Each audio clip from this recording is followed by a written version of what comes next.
যারা আমরা চাকরি প্রার্থী, চাকরির জন্য দীর্ঘদিন রাস্তায় পড়ে আছি, আমাদেরকে সত্যি ধোঁয়াশার মধ্যে ঠেলে দিচ্ছে।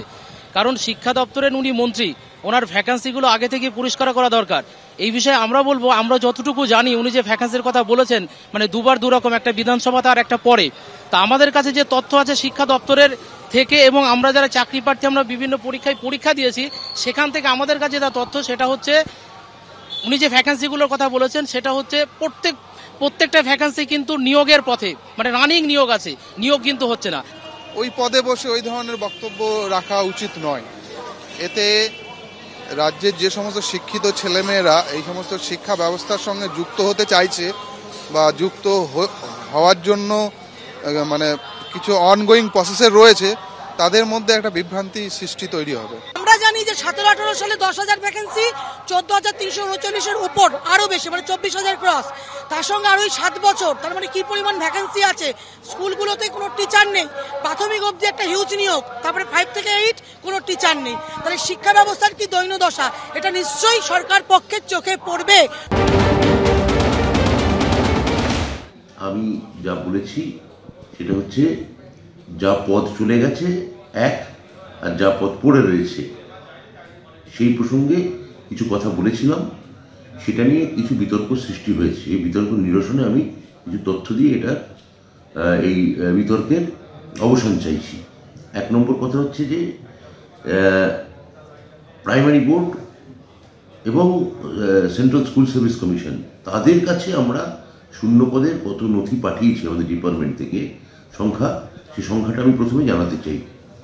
222 সালে প্রাইমারি বোর্ডের কাছে আমরা যে শূন্যপদ পাঠিয়েছি তার সংখ্যা হচ্ছে 11,765।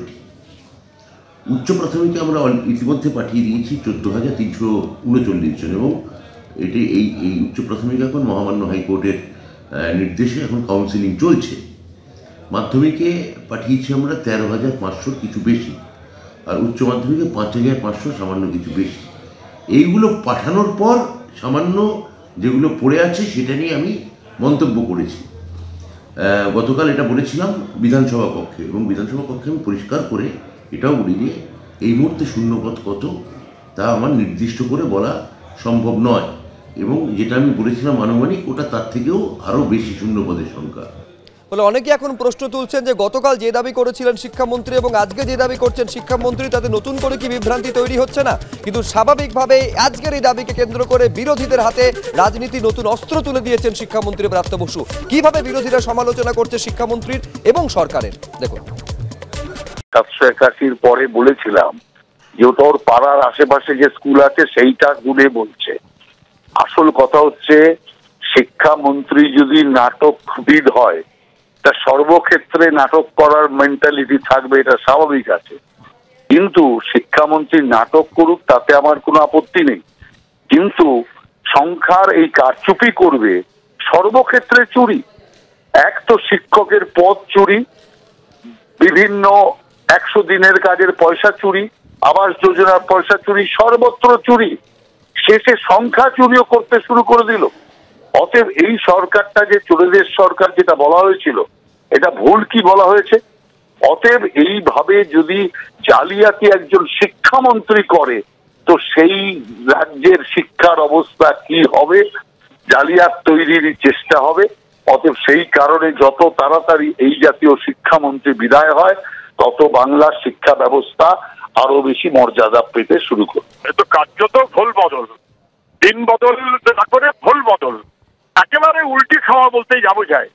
আমি গতকাল শিক্ষামন্ত্রী বলার পরে একটা টুইট করেছিলাম পুরনো তথ্য উল্লেখ করে। 22 সালের মার্চ মাসে বিধানসভায় যা উনি বলেছিলেন অন রেকর্ড, তার আমার তথ্য নিশ্চিতভাবে জানাচ্ছে যে 2.5 লক্ষ শূন্যপদ। আমি সেটা তুলে ধরে লিখেছিলাম, এটা কি প্রাইমারির অঙ্কতেই শিক্ষামন্ত্রী ফেল করে গেলেন? তাই তো দেখা গেল।